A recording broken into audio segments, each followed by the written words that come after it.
Um, yeah, so this is a little something I've been working on for a while now, actually. I essentially when Mecha Break came out, I grinded that game for a week or two, and I played the betas and stuff. I thought it was really fun. It's still really fun, but I was like, man, I want a mech campaign frame. Real fast, for those that may not know, a campaign frame in Daggerheart is it's kind of like an adventure in D&D, but it's stripped down. There's not NPCs. There's not, the details of like maybe a couple of cities that are mentioned. There are no details because it's meant for you and your group to build the world. It's a frame. It's exactly what it is. It's a campaign frame. So the campaign frame that I've been making, it's called CONDUIT. Essentially, it's a far future. We'll just kind of get into it. Yeah, made by Jams TV, Ross. So here's the pitch for the frame. Far in the future, the common peoples have spread far across the galaxy. Unique opportunities await those who work as conductors, pilots of mechs called conduits, guarding space caravans in the distant edges, exterminating hostile fauna or flora threatening settlements, serving as mercenaries for the Galactic Union or rebel factions rising against them, headhunting above or below the table, and for those brave enough, voyaging to deep space to search for strange worlds and relics amongst the threat of cosmic beings older than the stars themselves. Expect exciting, intricate conflicts, mysterious relics, and tense ethical choices in the shadow of corporate dominance, interstellar rebellion, and eldritch beings older than the galaxy itself. So, tone and feel. If you can't tell from the pitch, science fantasy, mecha, expeditious, dangerous, gritty, utopian, and dystopian. Which is really interesting, like the themes: political turmoil, entropy versus stability, light versus dark, gray areas, survival on the frontier, and contrast of living, especially with utopian and dystopian. Touchstones for some of the biggest mechanics. So I basically built the conduits are essentially the Iconos weapon mechanics from Motherboard on crack. It essentially, instead of like you have a custom weapon, you have a custom mech with like kind of the same scheme of things as the Iconos weapon from Motherboard. And also I've been toying with a deep space travel mechanic, similar to Lurking Darkness from Age of Umbra, which is like where when you take a rest, you roll a d12 and something can happen. Not quite as high stress, high stakes as, well, maybe. Anyway, and the Strength of Hate mechanic from Age of Umbra, which in that game, the Strength of Hate is as you gain scars, which are where you mark out hope slots when you die, you get bonus damage. So when you're piloting the conduit, there's a heat system, which I'll go over it. Other touchstones are Lancer. I've never played Lancer, but there was a while where I was listening to a lot of lore videos. Dune, same thing. Haven't seen or read it, but the stuff I know, watched some lore videos. I thought that shit was really cool. That's more like the political stuff. Armored Core and Mecha Break, mechas, Gundam, political dramas as well as mechs. And then lately I've been on Warhammer 40k so hard, and I'm like, yeah, this is kind of, you can run it in like that kind of grim dark way if you want to, because some of that is built into the system. I'm not going to go super hardcore into the overview right now because that's a lot of reading. Which I might, we'll see. And essentially I have 10 planets in here that you can use in a game. You don't have to use them either, but you can use this because this is all you really need. which of course the situations, that's maybe more for the GM, and the rumors as well. But like literally, you know, a player can say, I want to make a planet, and you go, okay, I just need like 1 or 2 sentences and maybe give me some factions to work with. And you know, so the only, of course you don't have to use it, but if you were going to pick one planet to use, it'd be Varellus Prime. It's the beating heart of the Galactic Union, core world of high diplomacy, cutting edge mecha research, and corporate maneuvering. The Galactic Union Command is there, as well as Stellar Trade Central. Stellar Trade is the company that basically made the breakthrough in long distance travel in the galaxy by developing the sling net. And then, you know, we've got some little art, some little AI arts, placeholders. Like I said, if I do kickstart this, I would love to get people, you know, I'd love to pay people to do it, but I need money for that. So right now we got some little AI placeholders. I think this picture's so cool. This was for Denver, frozen frontier with geothermal cities. And see, and there's just like some little random factions just to help people come up with something. And of course, formatting needs work. Like I said, this is draft. This one was kind of a cool idea. Mirvanta, a poisonous world lush with luminous fungi, hidden sex, and banned research thrive in the shadows.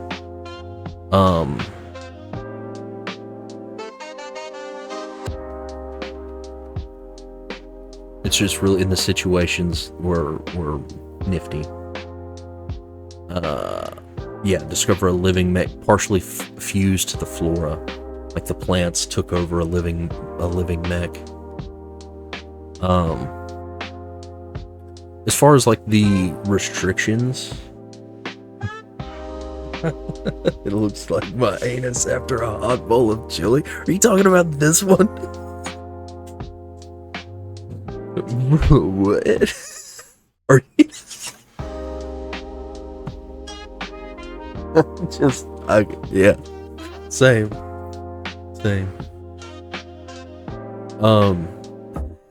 Yeah, I figured that was the one you meant. Yeah. Anyway, the moon is falling. Yeah, I mean, like, essentially, with the thing about a frame is, it's the bare bones. It's the ideas, and then you could have whatever you want to happen.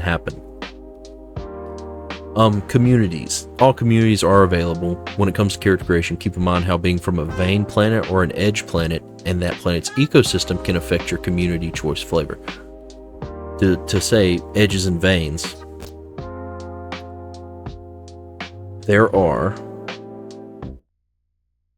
the planets and systems lucky enough to have a sling net in their orbits benefit from the lifeblood of the interconnected galactic union. These worlds and systems became known as the veins. Those on the fringes of these vital veins became known as the edges. Life is certainly possible there, and they've been colonized for a long time, but the separation has allowed them to evolve in their own ways. So essentially, you have in the planetary guide, we have 5 vein planets and then 5 edge planets. So you have 5 places that will be more, you know, these would be places that are more civilized, basically, or more stable. Like in these places, rebellions may not be as big of a thing.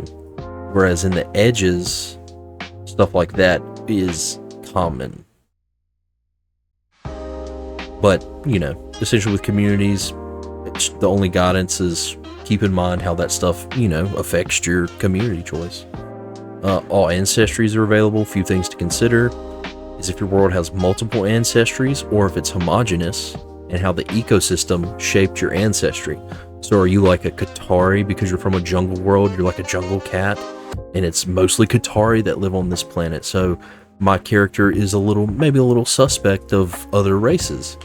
Or you could say, oh, I'm from a Vane world, and I'm human, but I grew up with every different ancestry around me, so I'm super welcoming to everybody. Like in a setting this large, there's a lot of freedom and a lot of cool things you can do flavor-wise for your character choices. So this is all classes are available, but there is only one modification. Everything else is as written in the book. This is a science fantasy campaign frame, so your characters can perform magic as what is typically expected, but consider what power you draw from or call upon. Is it pulling from the power of the quantum fields, the raw light of a star, the cold, never-ceasing power of entropy and darkness? And you can also have completely tech-based, a completely tech-based magic class, where it's like you kind of do what they say in Motherboard, where it's like, yeah, you can be a wizard class, but all of your spells come from technology that you have, which fits really good in this setting. The only hard exception is because interstellar travel is a main component of the game, 5th level domain card teleport should only be allowed use within a solar system. So I didn't limit it to a planet. I think, because I almost said planet, but then I'm like, Daggerheart's supposed to be overpowered. It's supposed to be fun. So within a solar system, but you can't jump systems with the 5th level teleport. What about a horse-human hybrid? Totally not inspired by another game. Bruh's got Uma on the mind. But yeah, I would essentially say you could do a furbolg, which is like a cow person. And you could just say it's a horse person. Absolutely. Okay, now, player principles. This one's still kind of a work in progress. I typed this out just the other day. This was one of the last things, and I think the last thing I need is an inciting incident. But player principles: contrast macro with micro. The Galactic Union is vast, and those that live in the Veins enjoy a relatively peaceful existence, but the macro decisions made by the Union and other powers cannot account for every micro effect on planets where their presence is limited and cultures are already established. When your character interacts with certain people places, consider how they would view these people and places based on their background and what actions and responses would be. So basically, like, what's your opinion of the Union? Have they grown up in a place of resistance or acceptance or compliance? How does your character's history influence their view of the Union on a macro level? So not just like, I don't like the guys that tell me don't steal. It's like, what's your opinion of them as a greater power? Like, what's your background inform your choices? How has your background shaped your character, and how do they interact with those outside of their home world? So this is kind of what I was saying with ancestries and communities. Are you adversarial with any other groups in the galaxy or system? Does your background impact how you view outsiders? Do these views impact your ability to work with and trust those not from your planet? So, like, is this going to be a point of narrative with the, within the game? Like, are you going to be constantly fighting with your party members? Or are you super charismatic and inviting to everybody because you're from a Vane world where you're used to everybody of all different kinds being around? For the GM principles, I had filled the galaxy with life.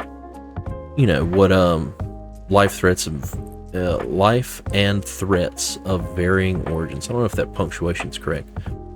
What would struggles of people not propped up by the Union, like, this is stuff for a GM to consider.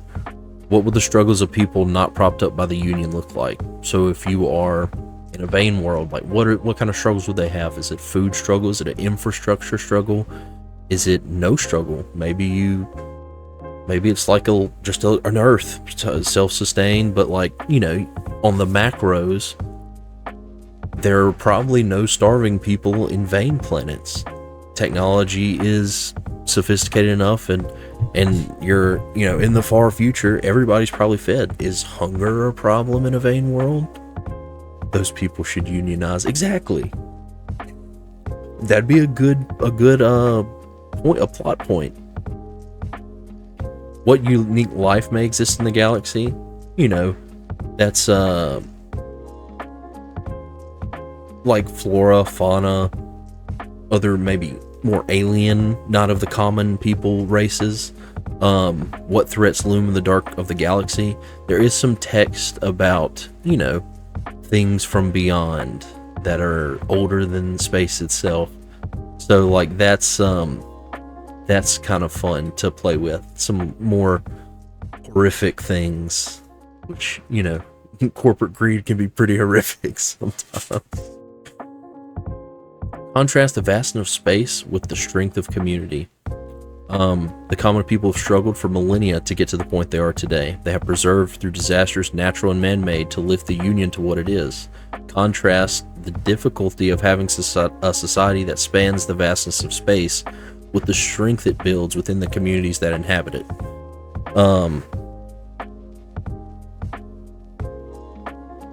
Bruh. Choice of words. I think that would be an entertaining villain in a story as well. I don't know if I'd say I like the idea of it. What struggles have worlds overcome to secure a spot in the veins? That's a good one, like as far as like world lore. What struggles have they overcome to survive in the face of endless space? That's kind of like maybe more of the edges guys, like, you know, how are they surviving on the perimeter?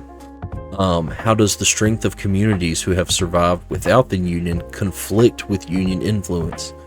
So, you know, your world has been populated for tens of thousands of years, and then, because essentially in the lore, there was a time when they were sending out ships not capable of, you know, near light speed. So it was fairly, or like not capable of instantaneous travel over a great distance. Those ships left, advancements were made, and then like thousands of years later, maybe they finally land somewhere and they no longer have a way to communicate. It's essentially a bunch of what would you call it? Well, like colony ships. Yeah, that's like, hey, go into the stars and we'll link up later, hopefully. But, you know, thousands of years have passed, so some of these people have totally forgotten their origin.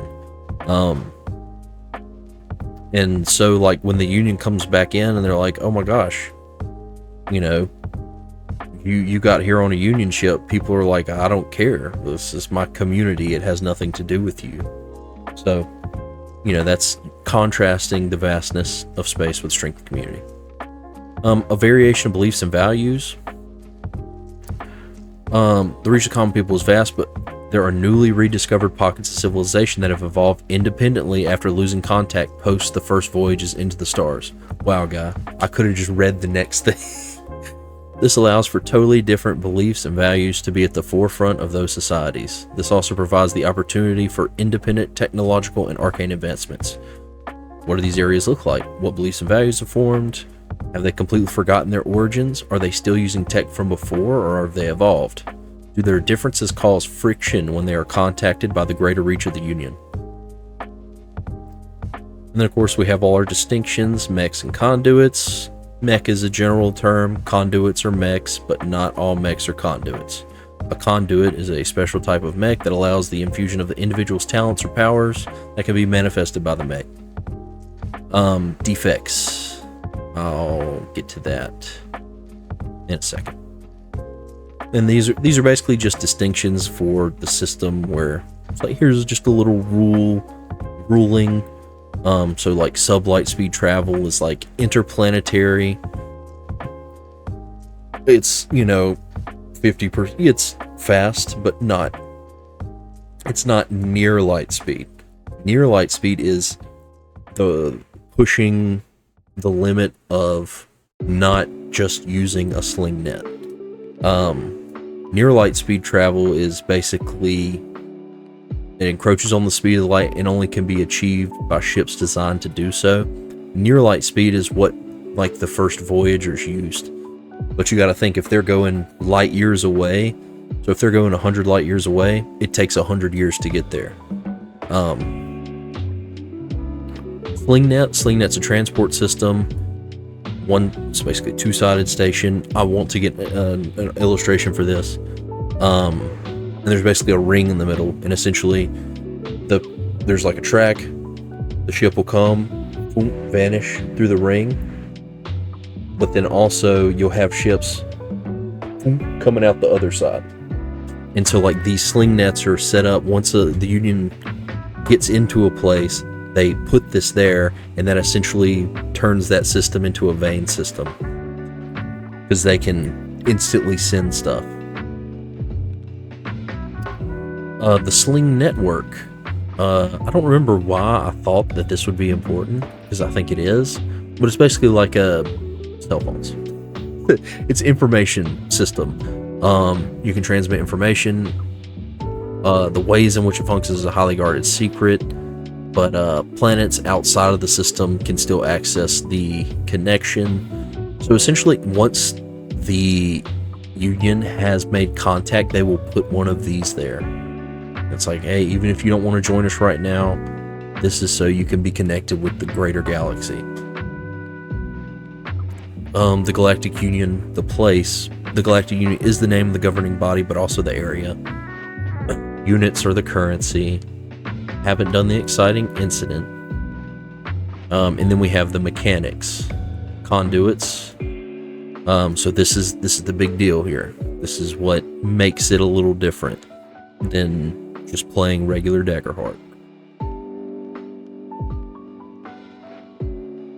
That could be a good that could be a good plot point. Be used against them possibly. Is the Union in your campaign that evil, or are they more, genuinely nice? That's a good point. A space artist with a funny mustache. Oh god, dude, damn it. Okay. So as far as the mechanics go, conduits are the perfect unity of technology and arcana. These towering mechanical weapons channel the energy and essence of their pilots in battle. Each is equipped with a specialized customizable weapon, a secondary weapon, auxiliary weapons. So the auxiliaries are flavorful representations. It's not an actual mechanical weapon, but it's like if you're a wizard and you're like, I'm shooting fireballs, I'm gonna have a big cannon on my back, and that would be like your auxiliary weapon. It's a weapon that is there to serve the purpose of flavoring your spells. Each upgrade helps shape the personality and power of your conduit. No two are the same. I might need to change this up a little bit. I think that's pretty close to the Iconos description from Motherboard. Any abilities you have, you can use through the conduit. As you level up, you apply level up perks to the conduits as well. So if you add a stress, you add a heat slot on the conduit. If you add HP, you add a SP, which is a structure point, to your conduit. While you do not typically mark HP from your character while in combat using a conduit, narratively, your character may not escape unscathed if your conduit is destroyed, and you may have scars from the incident. There may also be mechanics where an adversary may penetrate the conduit and deal damage to the HP pool. So, while it is a separate, you are in the machine, there are situations where maybe you could be got to inside the machine. So, HP and stress as SP and heat.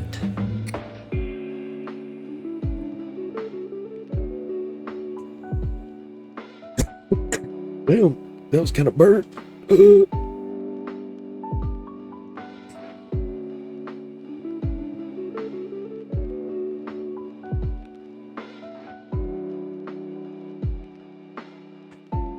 HP and stress is SP and heat. When piloting a conduit, you have separate and renamed pools for HP and stress from your character. HP, hit points, are known as structure points, SP, and stress is known as heat.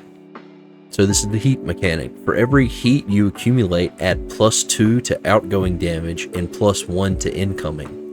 You may use the vent action to vent 2 heat by spending 2 hope, or alternatively, you can just give the GM a fear. But that does not give the spotlight to the GM, and I might change that because it might be an interesting mechanic to say you give the GM a turn. Any spell that would add or take away HP or stress works for SP and heat respectively. So if your ability says mark 1 stress to do this, you'd mark a heat if you're fighting in your conduit. And also if something damages your HP, you would mark a structure point instead. Unless, because I'm planning on making some adversaries, I will probably have some that have like a special that could do damage to HP as well. Interactions between mechs and people. Damage done by a person to a mech is automatically reduced by 1 threshold. Damage done by a mech to a person is automatically increased by 1 threshold. So if a mech just slaps somebody, 2 HP instantly. Alright, so these are the destruction moves. So when you're in combat with a conduit, and it reaches its maximum structure points, points. Like I said, it's work in progress. I can't spell.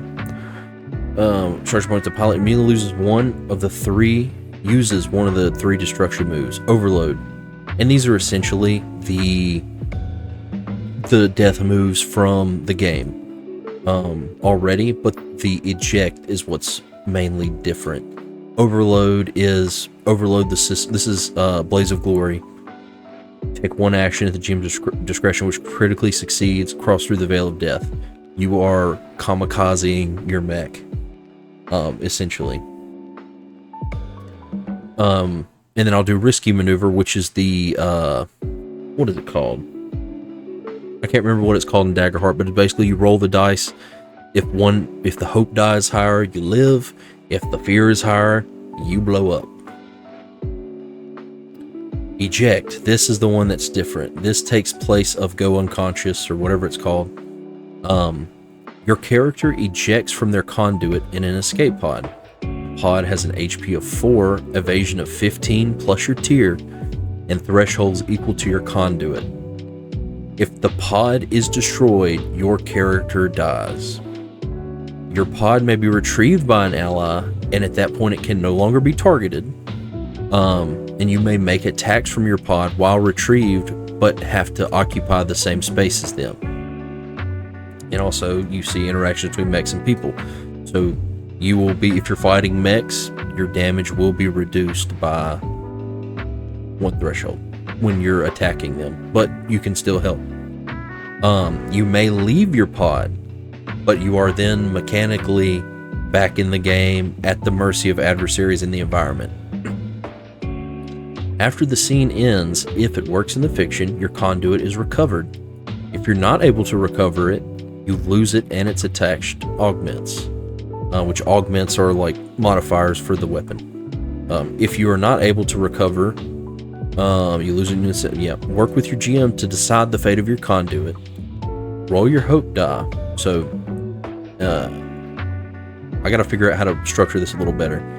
If you keep the mech, you roll the hope die, and if its value is equal to or under your character's level, they gain a scar from the incident, and their conduit gains a defect. A defect is... it's a distinction. A defect occurs when you fail your roll on the eject destruction move. A defect is represented by a crossed out SP slot on your conduit module. Defects are significant but may be repaired at the GM's discretion as a downtime project, a reward for a narrative quest, or for a hefty sum of units. In the downtime project, it's not just like a simple oh, I'm just gonna have, I'm just gonna do it as a downtime. It needs more work, but narratively, if somebody's a mechanic and maybe it takes a long rest and it takes both their downtime actions to repair it.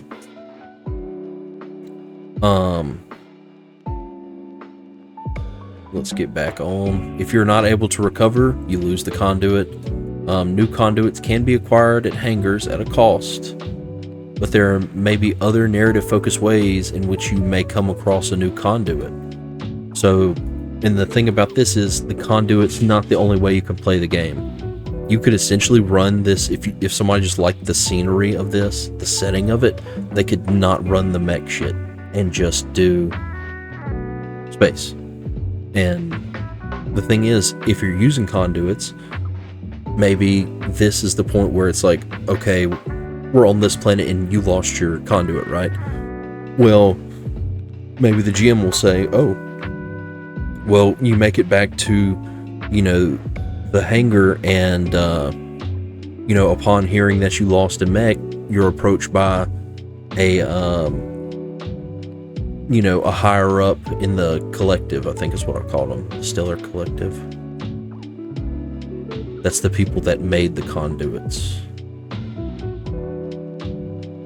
Stellar Conductive, yeah.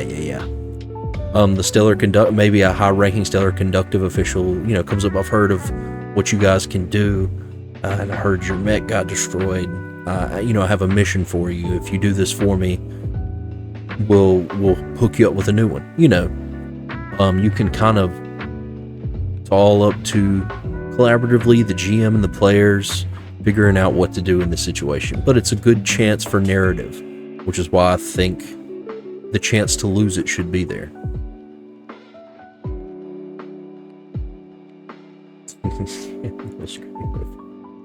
Sag trust no one.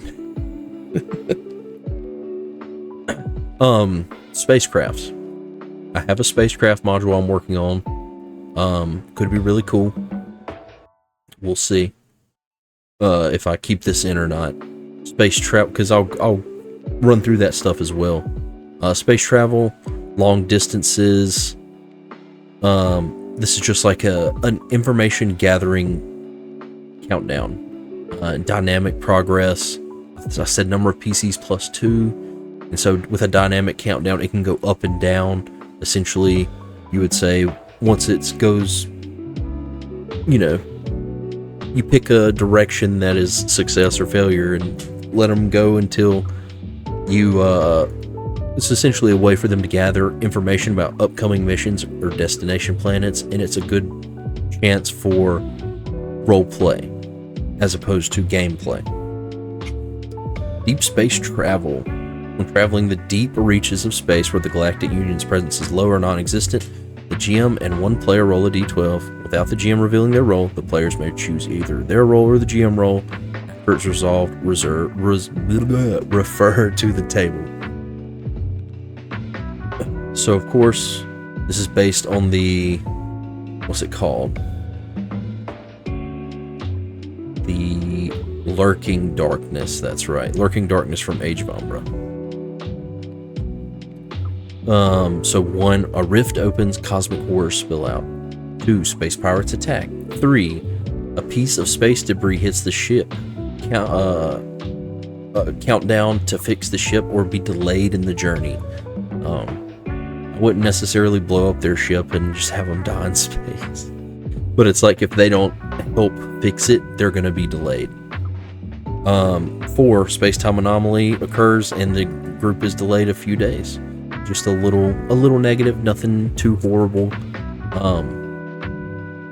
5, a quarrel begins aboard the ship, maybe a fight or something kind of happens. 6 and 7 are the nulls. That's just nothing eventful happens. And then everything above that is kind of positive. A party is held aboard the ship. It's a great chance for them to do the space travel mechanic. Or I'll name it something else. It's the information gathering mechanic or whatever. A space-time anomaly occurs and the group is accelerated a few days travel. So it's like, you're actually going to get there early. and you have a little more time to deal with what you're running into. A traveler on the ship reveals some information, so basically just a straight up success for this mechanic of information discovery.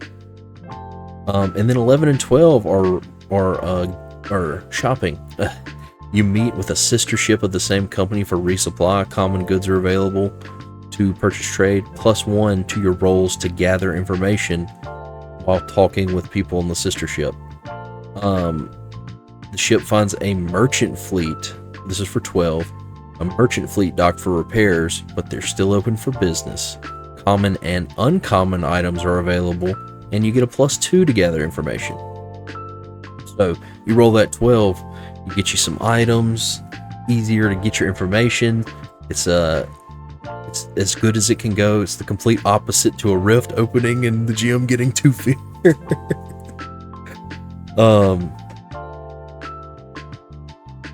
And then we got some session 0 questions.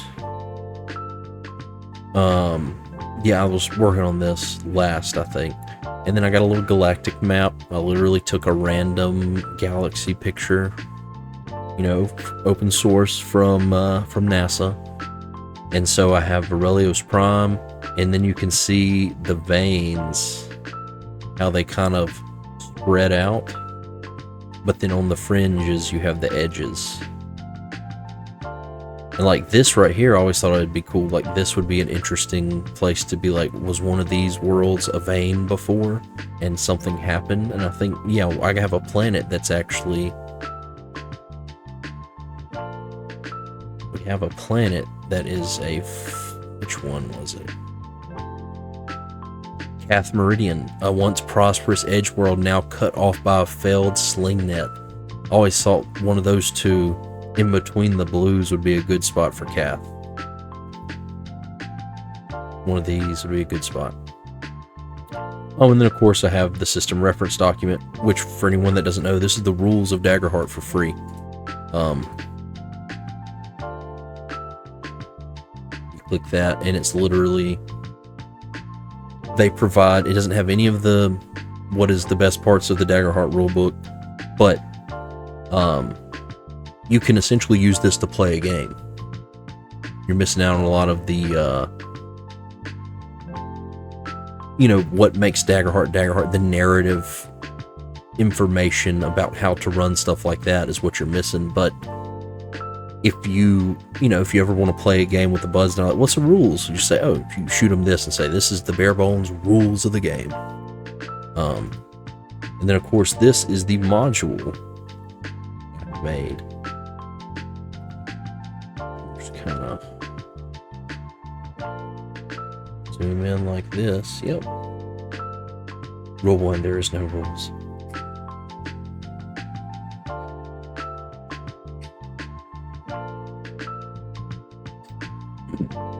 We'll go over this and then I'm gonna be done with video making mode. So this, okay, go away. Little thing was hovering up here for a long time. This is the module for the campaign frame.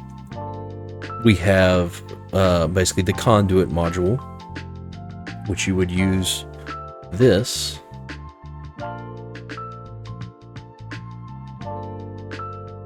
as a way to kind of build a conduit. Assumedly it's session 0, or you may want to wait till session 1 or 2 to have them build this. Maybe your session 1 is them on, not in a mech, and then session 2 is like between session 1 or 2. You're like, all right, let's build these things. Next episode, we're going in. So we have small, medium, large. Try to vary the HPs and evasion, and they have trait bonuses. Literally for no reason other than just to have a little extra something on there. And then you pick a specialty. I might do more, but I kind of like it being simple with 3. We have Recon, Mechanic, and Space Cowboy. And I basically base that off of the leftover traits. So Recon, you get advantage on instinct rolls to scan the area while piloting. Mechanics get advantage on knowledge rolls related to information on other conduits while piloting. And a space cowboy is advantage on present rolls where you attempt to leverage your reputation or supposed reputation while piloting. Whether that's, oh, you've never heard of me, I'm Jams TV, you know, space sheriff, whatever, you know, just something to give you a +1 to presence. So we have armors, no unique armors. Like, people could do that, obviously. I kind of wanted base, bare bones stuff for now. John Spaceman. And then secondary weapons, I essentially took the entire Daggerheart secondary weapons list and reflavored and added, you know, well, yeah, just reflavored the name, essentially, is all I did. So we have like kinetic swords, energy shield, iron shield, and you see I kind of tried to do energy beams. That's magic. The physical is like the kinetic stuff, which is like just guns, straight up guns. Yeah, kinetic firearm, because that's like a way to keep it vague. So if someone says it's a sniper, okay, they're like, it's a handgun, okay, it's just kinetic firearm, generic, so you can flavor it yourself. Okay. So in the conduit module, that was like secondary weapons, secondary weapons, armors. So your primary weapon, like I said, it's based kind of off the Iconos module from Motherboard. Got your name, your chosen trait, range increment, damage dice, damage type. I need to put that somewhere. I assume I'll put it up here somewhere. Because I like what they, essentially the farther your range, the less damage, and they have the modifiers and stuff. I'll put that over at some point. And we did secondary and armor. Auxiliary, like I said, what weapons, attachment tech allow you to use your domain effects. Installed augments. So this is, like I said, taken from the Iconos. Because it's such a, like, whenever I first read that weapon thing, I was like, dude, you could make that into something so much bigger than just a weapon. So essentially these augments you can equip. I have a cost because there's no scrap mechanic. So I basically did away with scrap and added units. As you see, some of them get pretty crazy. You know, this one's what, 260,000 units for override. That's a tier 4, and as you see, they get more expensive as they go up. And what I'm going to eventually do is, on start, have a budget. I haven't figured out how much it is, because you have 2 slots and you unlock 1 at each tier. So basically, some kind of way to have a budget of, I was thinking maybe have it where, yeah, like 65, maybe 78, because then you could do these 2. But it's tiered skills for subs. Then only 4 people could play the game. But anyway, the augments, some can be equipped twice if they have the 2 denoted. But essentially, as you go on and you get paid for doing jobs and stuff, you're a space mercenary, essentially. You can install the augments to make your mech special. I did a spacecraft module. Like I said, this one's kind of more of a working, I was thinking primary, secondary, tertiary weapon, auxiliaries. And with that, it would be like, I kind of just looked up, you know, like space fiction weapons, and I got some. I didn't put the greater, better, whatever, improved. That's just weapons, and essentially you kind of like allow, I'm not sure the mechanics of how the spaceship fights would go, but more planning, especially if people are like, oh, this is a really good idea. You know, I can always work harder on it. Auxiliary, I was thinking this would be cool if it's something that you can use. So you have your spaceship, right? You drop and your spaceship stays in orbit. you could use an auxiliary, like someone could call in the auxiliary feature of the spaceship. It's like orbital strike cannon might be just a big, huge blast that you can call in, or an enhanced surveillance module might be, you know, a basically kind of like a UAV for a moment. Enhanced radar might be something of the same. I have no idea. That's almost the same thing. But yeah, this is work in progress, hardcore. So the actual frame is getting close to final draftish. There's still a good bit to do, but anyway. Let me see here. I think that's it for this. So that was the campaign frame I've been working on. It's called Conduit. I'd appreciate a like, a sub, a follow on Twitch. Get in the comments, let me know your thoughts on it.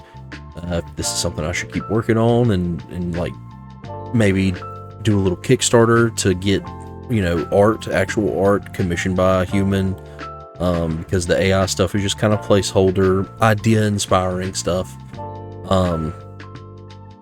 Because I don't have the funds to pay somebody to make the art for me, unfortunately. But yeah, let me know what you think, and check out the channel for other Daggerheart videos. We have a live play going on. After that campaign concludes, we will be diving into Conduit. So sub, stay tuned. Thank you for watching. Peace.